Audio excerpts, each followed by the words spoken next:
a dense green forest, on the branch of an old tree, lived a tiny sparrow.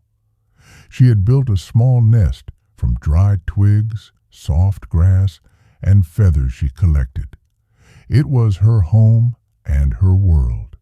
The sparrow lived alone, but she was content with her simple life.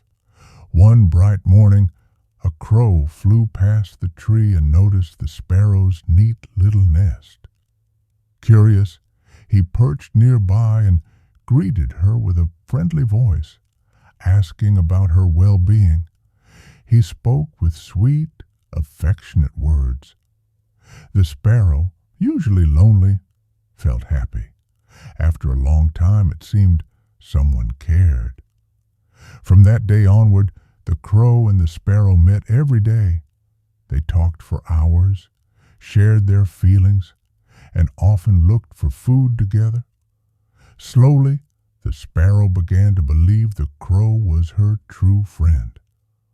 One afternoon, while searching for food, they reached a nearby village. In a courtyard, red chilies were spread on a mat to dry in the sun. The fiery color caught the crow's eye. He also noticed hundreds of red ants crawling nearby. Pointing at the chilies, the crow said, "Look how many bright red chilies there are. Let's play a game. Let's see who can eat the most chilies." The sparrow hesitated.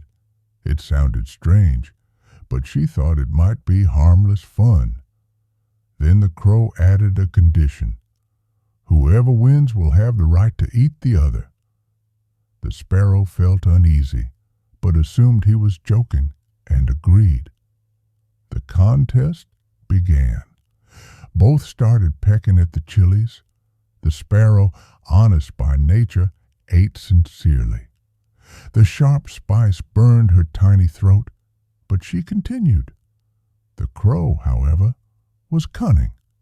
He pretended to eat, but secretly hid most of his chilies under the mat whenever the sparrow looked away, making it seem he had eaten far more. Finally, the crow shouted proudly, "See, I have won. I have eaten the most chilies. Now you belong to me."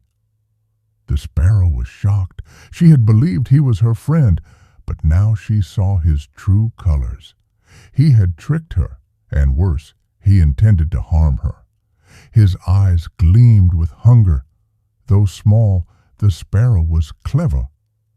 Controlling her fear, she said softly, "Very well, you may eat me. But first, wash your beak. Who knows what filth you've eaten? Your beak is so dirty. If you truly wish to eat me, clean yourself properly first." Blinded by greed, the crow agreed. He flew to the river and asked for water to wash his beak. The river said, "I will not give you water unless you bring me a pot." So the crow flew to the potter and begged for a clay pot. The potter replied, "I can make you a pot, but I have no clay right now. Bring me soil and I will prepare it." The crow then flew to the fields and began digging the earth with his beak. Mother Earth stopped him and said, "Wait, greedy crow.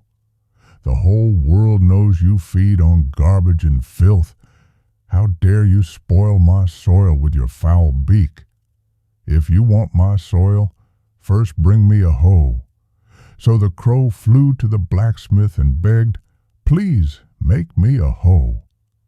The blacksmith said, "I will make you a hoe, but my furnace is cold. I need fire. Bring me fire first." Desperate, the crow went to a farmer's house. In the courtyard, the farmer's wife was cooking on a clay stove. The crow asked her for fire. Carelessly, she handed him a burning stick. The greedy crow held it in his beak, but the flames leapt up. His feathers caught fire. Within moments, he was burning. He flapped his wings wildly, but it was too late. His greed and trickery led to his own destruction. Soon, the crow was nothing but ashes. Safe in her nest, the sparrow realized a hard truth. A friend who cheats can never be trusted. Nature itself does not support the dishonest. Just like the crow, those who walk the path of greed and deceit eventually burn in the fire of their own actions. The crow believed that by tricking the sparrow he had won, but his greed and deceit brought about his ruin. Dishonesty may seem to work for a while, but ultimately it destroys trust, friendship, and even life itself. Just as nature refused to help the greedy crow, the world also turns away from those who choose lies over truth. Real wisdom lies in remaining honest and patient. Honesty may test us for a time, but in the end, it protects us.